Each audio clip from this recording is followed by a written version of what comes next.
The first day, 50. The second day, 120. Oh, that's quite big. The third day, 40.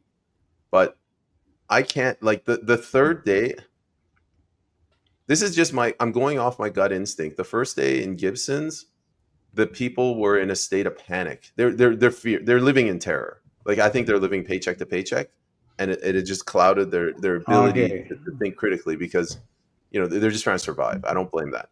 The second day in Squamish, I think that was the spillover from the woke people that came over to Squamish and gentrified it, and it's just the issues that they're worried about are not the ones that the three of us are worried about, or federal candidates should be worried about, the health of the economy. Federally speaking, yes. The third day in Seychelles,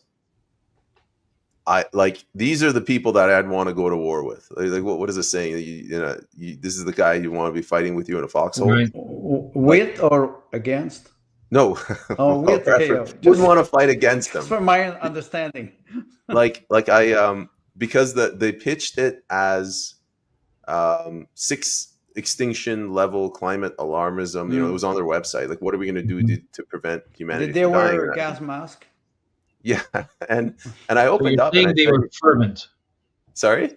They were fervent.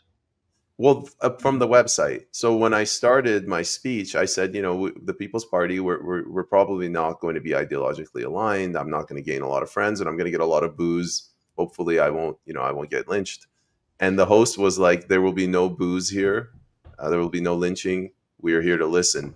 They were the most respectful people. Good. They were the most professional people. They actually listened. They asked. I mean, they were all climate related, but they asked some good questions. And let me add another thing.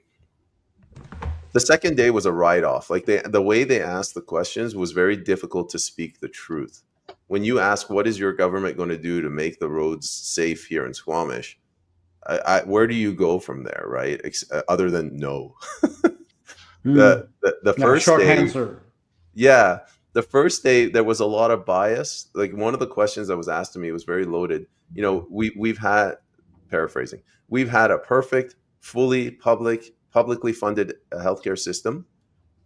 In the last few decades, the Conservatives and successive governments have been privatizing it, which has been putting healthcare workers at risk, and it's been giving us worse quality of care.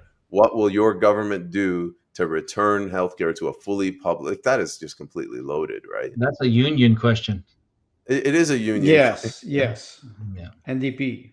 Yeah. And they asked me other union. It was strong NDP stronghold, and they asked me other union questions like, "What are you going to do about our pensions?" A lady said, sweet old lady, "I can't afford my rent on my pension." So I started explaining to her. It gave me the opportunity to say, 1945, you got the World War II generation, baby boomers are born. 65, you had 4 or 5 kids per parent. With 4 or 5 kids, you can put aside 2.5%. The company will match it. You'll give it to, like, roughly 3/4 of a second into this, she just tuned out. Yeah. And I'm like, well, what do you want me to say? You can't. This is why you're asking me to help you, and you won't listen.